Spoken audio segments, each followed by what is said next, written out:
Hi, this is Kelly, and it's day 30 of my 100-day juice feast. I I can't believe that I have gone 30 days without eating one single bite of food. I, I never would have imagined it. Today was kind of, I mean, it was fine. Most of the day was fine, but it is freezing, freezing, freezing, freezing, freezing, freezing cold right now. And tomorrow it's supposed to be even worse. I don't have my phone. Oh, wait, that's my phone. Anyway, it's supposed to be like below zero tomorrow, and it's going to be for like a week. But I have a 3-day weekend, and I probably will not leave my house if I don't have to.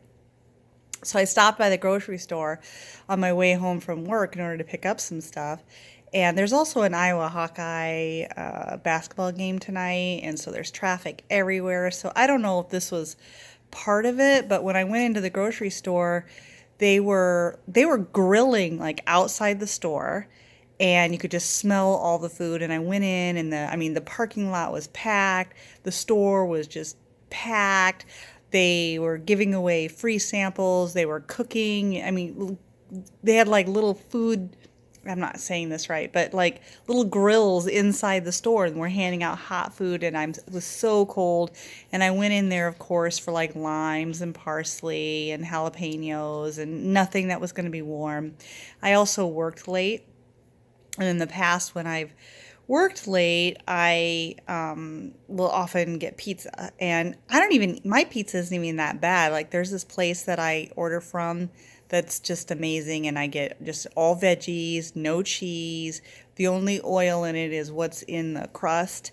And I love that. I absolutely love it. And Tony and I each have like, we get half and half, and he gets what he wants, and I get what I want. Get the Thai veggie. It's so good. Anyway, so I was already craving that when I was at work because just staying late, and Tony's got pool league tonight, and so I knew I was going to get home and I'd be by myself, and I just thought there, it'd be nice to just swing by and pick up a pizza on my way.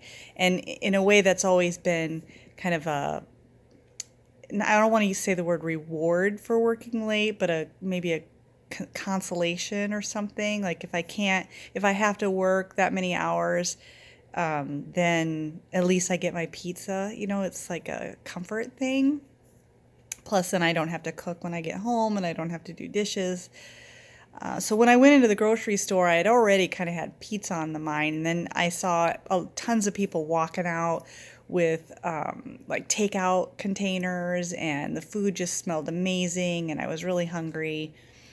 And this cold weather, it really triggers that too. You just don't want to do anything, and the idea of having carry out food or delivered food and just sit in your comfy house, like right now I'm in my jammies, my flannel pajamas. I'm sitting underneath a fleece blanket with a space heater on and a fireplace on, and the furnace is going. I am that cold. I think when I'm done with this video, I will get in a hot bath and see if that will help at all.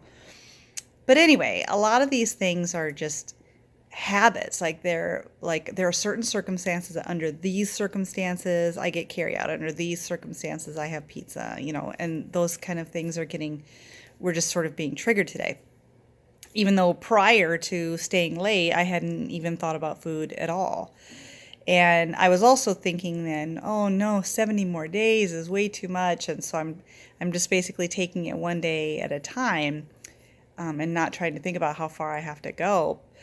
But I was starting to think, well, this is a little excessive. 100 days, but I'm really nowhere near where I want to be weight wise, and my weight loss is very, very, very slow. But beyond that, I'm not anywhere near at all where I want to be mentally by the end of this. And there's this thing that people say in AA when people ask, well, how long do I have to keep going to meetings? And they'll say, well, until you want to go. And I was kind of turning that around a little bit and thinking about like, how long do I have to go without eating? And it's like, until I don't want to eat, I know that that's a little extreme, don't want to eat, but I'm still having like a lot of these habitual thoughts and cravings that, like lately or for a while I was craving like vegetables, like stir fry and brown rice and with no sauces and stuff. But I'm still having these triggers where I want foods that are really bad for me. And part of it also is that I don't like cold weather and I've been working a lot.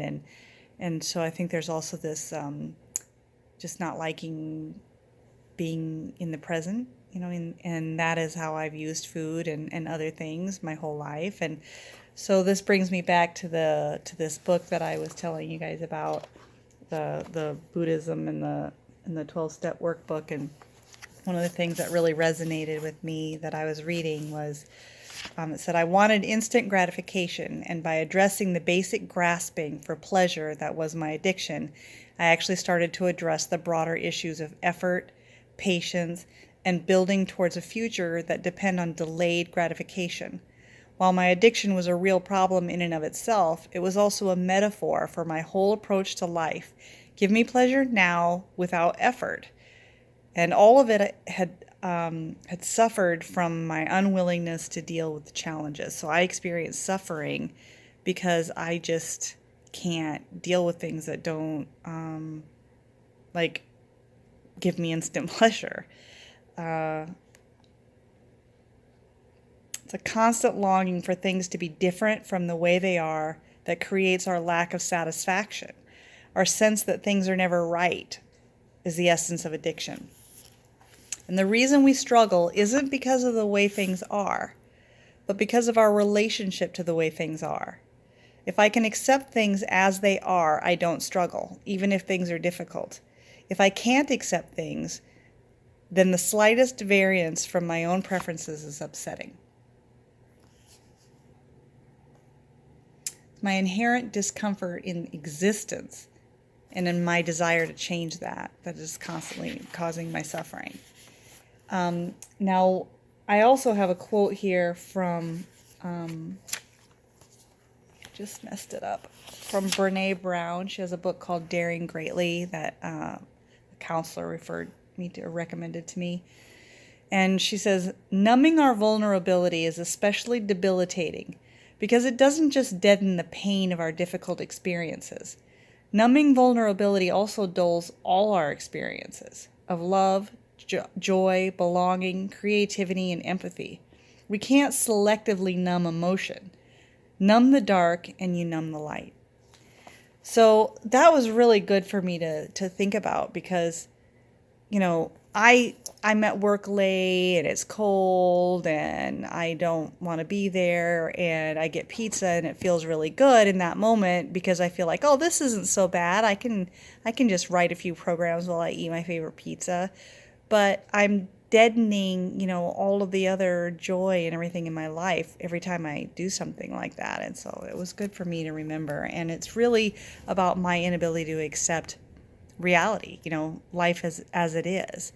So the exercise for tonight is to make a list of all the things in your life that you feel like are outside of your control. Like if you have health problems, or you don't like your boss or a coworker, or maybe you're a government employee who's on furlough, or you work 3 jobs and you can barely pay your bills, or whatever. You've got a chronic condition that causes pain, anything that's like that. That's just basically, the cards you were dealt kind of thing, that you feel that you don't have any control over. Go down through each one of those things that you list, and ask yourself how you relate to each issue. And is there any aversion or a desire that's associated with it? Any grasping or rejecting or clinging? Like sometimes you can think about it as a fear of losing something that you really wanted, or a fear of not getting something that you want. Anyway, so if you can understand how that relationship of non-acceptance is causing you suffering. So is there any non-acceptance in any of these things that you listed? This is actually how you end suffering, not by ridding yourself of your problems, but by accepting the problems without being in conflict with their reality. So that is it for tonight. And I will see you guys again tomorrow. Keep coming back.